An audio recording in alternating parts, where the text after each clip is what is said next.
He stood motionless in the freezing rain for hours, lips turning blue, soaked to the bone, while palace officials insisted tradition must be upheld. But when Princess Charlotte saw him, she stepped forward holding an umbrella and invoked the forgotten royal protocol that changed everything. So what was this centuries-old tradition, and how did a 9-year-old princess know it by heart? The rain fell in relentless sheets across London, transforming the ornate grounds of Buckingham Palace into glistening pools that reflected the darkened sky. Yet amidst this aquatic assault stood Sergeant Ewan Catterick of the Queen's Guard, a scarlet figure unmoved by the elements that had scattered tourists in every direction. His bearskin cap, normally an impressive display of military tradition, now served as a reluctant reservoir, channeling rivulets down his already saturated uniform. Weather services had issued amber warnings across the capital. Flash flooding expected. Wind gusts reaching 40 miles per hour, and temperatures dropping to unseasonable lows. Palace officials had quietly modified some ceremonial activities. But the guards remained at their posts, sentinels against not just potential threats, but against the compromise of centuries-old tradition. Sergeant Catterick's eyes remained fixed forward, his expression revealing nothing of the cold that had penetrated every layer of his uniform. The ceremonial rifle in his white-gloved hands remained perfectly positioned, the metal now slick and cold against his increasingly numb fingers. "Look at him standing there still as a statue," whispered a woman to her companion as they hurried past. "I can't believe they make them stay out in this." "Dedication, that," her companion replied with respectful admiration. "You wouldn't catch me standing still for 5 minutes in this downpour, let alone hours." In his mind, Catterick compared the current conditions to the monsoon season he'd endured during deployment in Southeast Asia. At least then, movement had been possible, shelter eventually available. Today, his duty demanded perfect stillness, perfect composure regardless of nature's assault. A crack of thunder caused several remaining tourists to flinch, but Catterick remained motionless.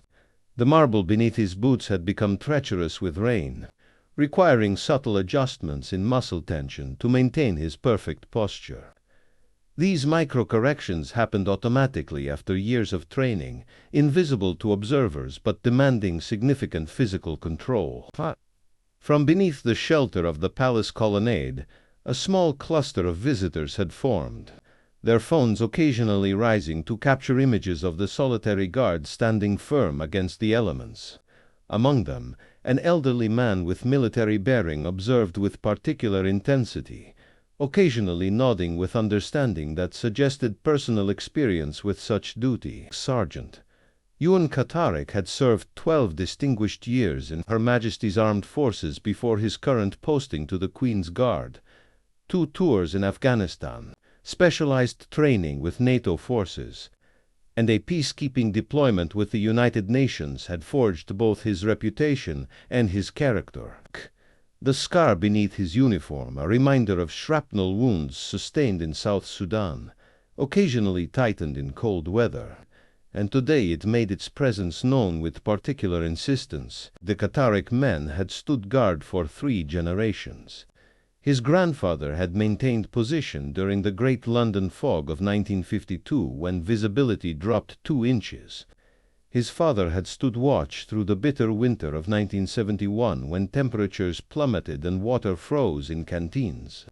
Now Ewan continued this lineage of service, adding his own chapter to the family's proud tradition of unwavering duty. As the rain continued its assault, Catterick employed subtle techniques developed through years of ceremonial duty. The almost imperceptible shifting of weight from heel to toe prevented his feet from becoming completely numb. The careful management of each breath helped regulate his core temperature despite his soaked uniform. His eyes fixed on a specific stone in the palace facade, creating a mental anchor that helped disassociate from physical sensation.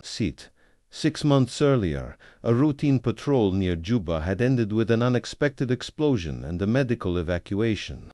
The shoulder injury had healed well enough for his return to active duty, but not without leaving its mark. The palace doctor had expressed concern about prolonged exposure to cold and damp conditions, suggesting modified duties during inclement weather.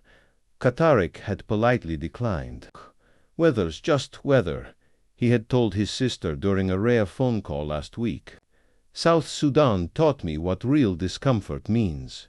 Now, as lightning briefly illuminated the palace grounds, Katarik recalled his personal motto: "Discomfort passes, dignity remains." It was a phrase his grandfather had shared, attributed to some long-forgotten sergeant major, but it had become Katarik's touchstone through difficult moments. The weight of his sodden uniform had increased markedly since taking his post 2 hours earlier. The scarlet tunic, designed more for ceremonial splendor than practical protection, now clung heavily to his frame. Water had penetrated collar and cuffs, creating a persistent chill that worked its way steadily inward. Dr. Margaret Ashbury had planned today's historical walking tour of London carefully, but the weather had forced significant modifications to her itinerary. As the history professor shepherded her university students beneath the inadequate shelter of a nearby archway, her gaze repeatedly returned to the solitary guard standing in the downpour. "We should move on to Westminster Abbey," suggested her teaching assistant. "They've opened the cloisters early because of the storm." In a moment, Dr. Ashbury replied, her academic interest in royal traditions suddenly overshadowed by more immediate concerns. "That guard has been standing there without relief for nearly 2 hours now." Lightning flashed dramatically across the London skyline, followed by a crack of thunder that suggested dangerous proximity. Several of her students jumped at the sound, huddling closer together beneath shared umbrellas as the rain intensified. "This isn't mere rain anymore," Dr. Ashbury muttered, noting how the guard's scarlet uniform had darkened to burgundy with saturation. "It's becoming dangerous." A practical woman by nature, Dr. Ashbury had always balanced her appreciation for historical tradition with modern sensibilities. Her academic career studying British royal customs had given her deep respect for the ceremonial aspects of monarchy, but her humanitarian instincts now overrode scholarly detachment. The barely perceptible tremor in the guard's white-gloved hands suggested the beginning stages of hypothermia. Decision made, she turned to her students. "Wait here. I'm going to speak with someone about this situation." Dr. Ashbury approached a palace staff member who stood beneath a black umbrella near the visitor's entrance. "Excuse me," she began, professional tone masking her growing worry. "I'm Dr. Margaret Ashbury, history professor at King's College. I'm concerned about the guard stationed at the East Post. He's been exposed to these conditions for an extended period." The staff member offered a polite but practiced smile. "The Queen's Guard operates under specific protocols, Madame. They're well trained for all weather conditions. I understand tradition perhaps better than most," Dr. Ashbury persisted, "but surely there are provisions for extreme weather. The Met Office has upgraded this to a severe weather warning. I assure you, the welfare of all palace personnel is carefully monitored," came the measured response. "The ceremonial duties of the Queen's Guard are governed by regulations dating back centuries." As they spoke, Dr. Ashbury noticed Sergeant Katarik's shoulders tensing against an involuntary shiver. A brief lapse in perfect control that spoke volumes about his deteriorating condition. Regulations dating back centuries didn't account for climate change or modern understanding of hypothermia. Dr. Ashbury countered. "That man is showing signs of extreme cold stress. The rotation schedule is determined by the captain of the guard," the staff member replied with finality. "The traditions of the Queen's Guard are maintained regardless of weather." Dr. Ashbury returned to her waiting students, frustration evident in her usually composed features. Historical significance and ceremonial importance aside, The practical reality of a human being standing motionless in near-freezing rain struck her as unnecessarily rigid adherence to tradition. "Is he going to be okay?" asked one of her students, a young woman who had been watching the guard with increasing concern. "Apparently tradition trumps welfare," Dr. Ashbury replied, unable to keep the edge from her voice. As she spoke, she noticed the guard's face had paled significantly, lips taking on a bluish tinge visible even from a distance.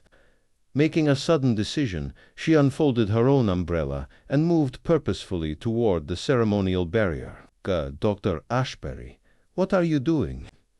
called one of her students, alarmed by this unexpected deviation from their professor's usually proper behavior. "Something practical," she responded without slowing her pace. Several palace security personnel noticed her determined approach, their postures shifting from routine vigilance to focused attention. A uniformed officer stepped forward as she neared the barrier. "Ma'am, this area is restricted.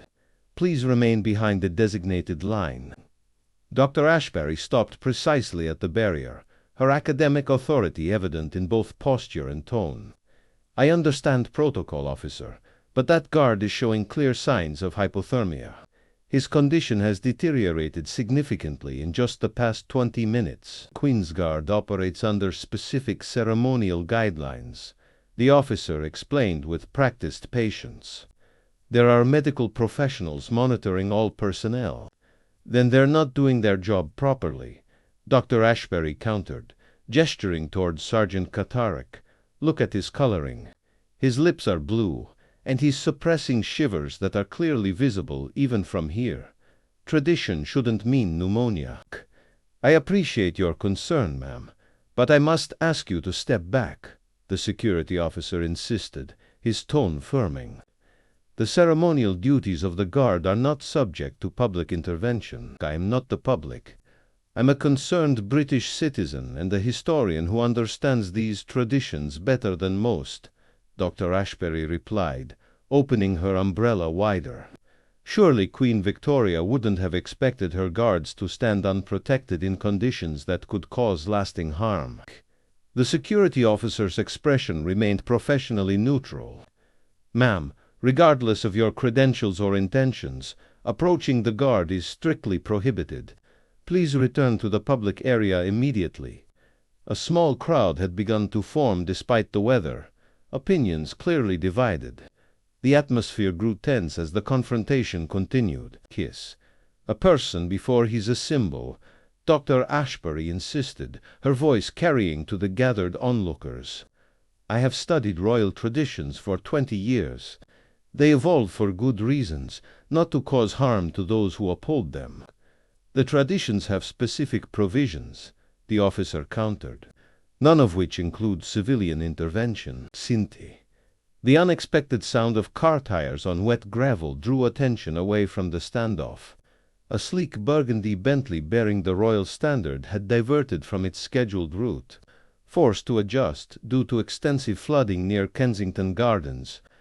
As the vehicle came to a smooth stop, a palisade hurried forward with a large black umbrella, opening it just as the rear door swung wide. The Duchess of Cambridge emerged first, her elegant cream coat a stark contrast to the gloomy day. She was followed closely by Princess Charlotte, whose bright yellow raincoat provided a rare splash of color against the day's monochromatic palette. Their unexpected presence immediately transformed the atmosphere, tension giving way to surprise and curiosity. "Look, Mommy," Charlotte said, her voice clear despite the rainfall. "That guard is standing in the rain without cover." The Duchess's hand rested gently on her daughter's shoulder as she surveyed the scene with composed awareness. Though her expression revealed nothing, the slight tightening of her lips suggested concern. "Yes, darling. The Queen's Guard maintains their post regardless of weather," she explained quietly. "It's part of their duty and tradition." Charlotte observed Sergeant Katarik with uncommon intensity for a child her age, noting details that many adults might miss. The way rainwater had soaked through his uniform collar, the slight tremor in his hands, the unnatural paleness of his face beneath his bearskin cap. But he's absolutely drenched," Charlotte persisted, tugging at her mother's sleeve. "Don't we have rules about taking care of the guards when the weather turns dangerous? I remember reading about it in my history lessons." The Duchess looked down at her daughter with surprising interest. "What do you recall exactly?" Charlotte's expression brightened. "Miss Winters taught us about Queen Victoria's proclamation during the great storm when the Thames flooded. In 1861, I think Queen Victoria created a special protocol for guards during dangerous weather." A subtle smile of pride crossed the Duchess's features. "You've been paying attention to your royal history lessons." The palace official had approached with deferential haste. "Your Royal Highness, we didn't expect you. The flooding has affected your usual route." "Yes, Hammersmith is completely under water," the Duchess confirmed before turning to the more immediate situation. "I see there's some concern about Sergeant Catterick's condition in this weather." "A minor situation, Your Royal Highness," the official assured her. A concerned citizen expressing worry about the guard's welfare. Charlotte had continued studying Sergeant Catterick, her young face growing increasingly troubled. "Mommy," she interrupted, "I think Charlotte's rain provision should be implemented." Both adults turned to her in surprise. The palace official recovered first. "I beg your pardon, Your Royal Highness. Not my provision," Charlotte clarified with slight exasperation. "Queen Charlotte's rain provision from 1795. It was named after her, but Queen Victoria formalized it. Miss Winters says it allows royal family members to acknowledge extraordinary service during dangerous weather conditions." The Duchess exchanged a meaningful glance with the palace official, whose expression had shifted from polite confusion to thoughtful consideration. "The royal weather consideration," he murmured in recognition. "It hasn't been implemented in some time, but the protocol does still exist." Charlotte turned to her mother, her expression simultaneously earnest and regal beyond her years. "May I, Mommy? The guard has been standing there for hours. Even his eyelashes have rain on them." The Duchess considered the request with appropriate gravity, her gaze moving between her daughter's determined face and the guard standing stoically in the downpour. After a moment of reflection, she nodded once. A decision reached. "Yes," she said simply. "I believe it would be appropriate in these circumstances." With permission granted, Princess Charlotte requested a distinctive navy blue umbrella with gold-trimmed edges and a royal crest embroidered prominently on each panel from the car. Unlike standard protection against the elements, this particular item carried historical significance beyond its practical purpose. The palace official stepped forward, recognition dawning in his eyes. "The royal weather consideration hasn't been implemented since the blizzard of 2010, he noted. "I'll need to inform the captain of the guard immediately." Dr. Ashbury, who had been watching this unexpected development with professional fascination, found herself involuntarily stepping closer. Her academic interest in royal traditions suddenly sparked by witnessing what she recognized as an extraordinarily rare ceremonial provision. "The royal weather consideration," she whispered to herself.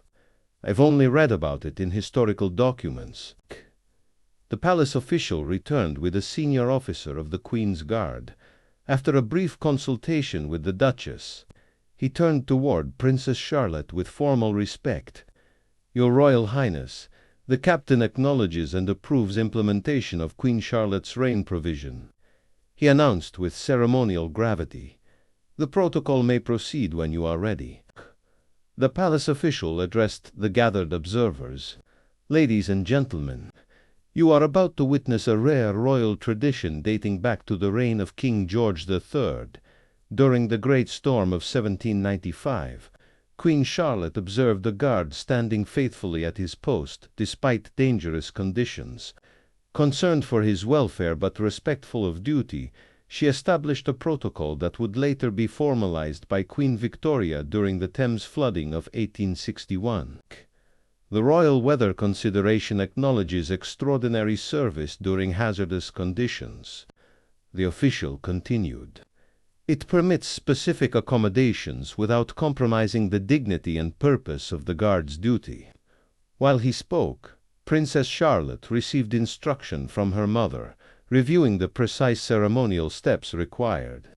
The special umbrella was positioned exactly as tradition dictated, its orientation and angle matters of protocol rather than convenience. The provision specifically states that only a royal family member may initiate the consideration, the official explained. It represents the personal bond between the monarchy and those who stand guard, acknowledging that duty flows in both directions. Princess Charlotte moved forward with careful steps. The ceremonial umbrella held precisely at the angle prescribed by tradition. The captain of the guard preceded her by exactly 3 paces. When they reached the precise distance from Sergeant Katarik's post, the captain stopped and executed a formal quarter turn. "Sergeant Ewan Katarik of Her Majesty's Royal Guard," he announced in clear tones. "Her Royal Highness Princess Charlotte approaches with the Royal Weather Consideration." Charlotte stepped forward with remarkable poise. "Sergeant Katarik." She addressed him in a clear voice that carried surprising authority.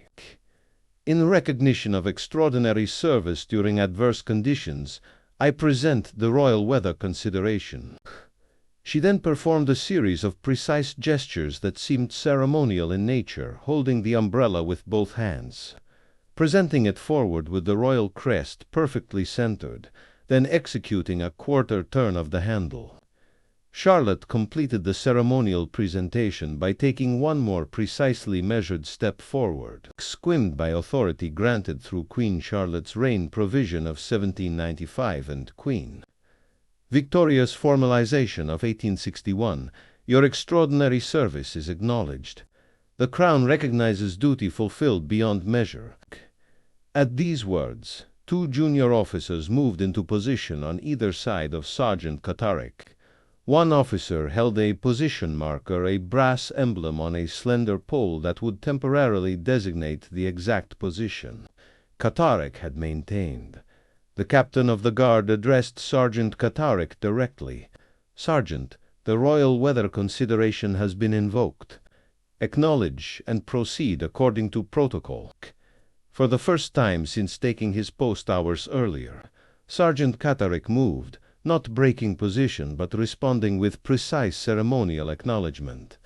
His white-gloved hand executed a formal gesture that signified acceptance of the royal consideration. "The consideration is acknowledged with gratitude," he responded, his voice steady despite the cold. "Duty continues under royal acknowledgement." Dr. Ashbury watched in fascination. "It's remarkable," she whispered to her students. "The guard's duty isn't interrupted, it's formally acknowledged and accommodated. The position remains guarded through the marker while the guard's welfare is addressed." As Charlotte completed the ceremonial presentation, a subtle but significant change occurred in Sergeant Katarik's bearing. Not a relaxation of discipline, but a shift to a specific formal stance that acknowledged the implemented protocol. Care. The position is maintained, the duty upheld, the guard respected, the captain announced, completing the formal implementation of the centuries-old tradition. As the ceremonial aspects concluded, practical provisions seamlessly followed. The umbrella with royal insignia remained positioned over Sergeant Katarik, held by a junior officer. Though shelter from the rain was now provided, Katarik maintained his vigilant watch, his discipline uncompromised. Princess Charlotte remained for a moment longer. "Are you feeling better now, Sergeant Katarik?" she asked. "Yes, Your Royal Highness," Katarik responded. "The Crown's consideration is deeply appreciated." The Duchess approached, standing beside her daughter with evident pride. "Sergeant Katarik, your dedication today has been exemplary." "Thank you, Your Royal Highness," he replied. "It's my honor to serve," the captain of the guard announced. "The Royal Weather Consideration remains in effect for the duration of hazardous conditions. All guards will maintain position under modified protocol until standard conditions return. The palace official approached Dr. Ashbury. "The royal household appreciates genuine concern for our guards' welfare," he stated quietly, "though there are established protocols for addressing such concerns." "I see that now," Dr. Ashbury acknowledged. "My academic understanding of these traditions clearly had gaps regarding practical implementation. Many of our oldest traditions include provisions for extraordinary circumstances," he explained. "They've survived centuries precisely because they can adapt while maintaining their essential purpose." As the royal party prepared to depart, Princess Charlotte approached Sergeant Catterick once more. "My history teacher says Queen Victoria was particularly concerned about guards standing in rain, because her own father became ill after reviewing troops in a storm." "Your Royal Highness has an impressive knowledge of royal history," Catterick responded, genuine respect evident beneath the formal address. "I find the practical reasons behind traditions most interesting," Charlotte replied with surprising insight. "Not just what we do, but why we do it." As the Duchess and Princess departed, Dr. Ashbury gathered her students. "Today you've witnessed living history," she told them quietly. "Not just the preservation of tradition for tradition's sake, but the purpose behind it. How meaningful traditions adapt while maintaining their essential dignity." "So the tradition actually did include provisions for extreme weather all along?" asked the student. "Yes," Dr. Ashbury replied. "The true strength of enduring traditions isn't rigid inflexibility. It's thoughtful adaptation that preserves their essential purpose." Have you ever witnessed a tradition that perfectly balanced historical respect with practical common sense? Sergeant Catterick's dedication and Princess Charlotte's knowledgeable intervention show how the best traditions evolve while preserving their core purpose. What traditions do you think deserve preservation in today's world, and how might they adapt while maintaining their essence? Share your thoughts in the comments below. If you value dedication and respect like that shown by our royal guards, hit that like button and subscribe to our channel for more compelling stories. Press the bell icon to never miss our daily Royal Guard stories. Share this video with someone who appreciates tradition with purpose, and check out our other Royal Guard stories appearing on your screen now. See you tomorrow at the same time with a brand new story.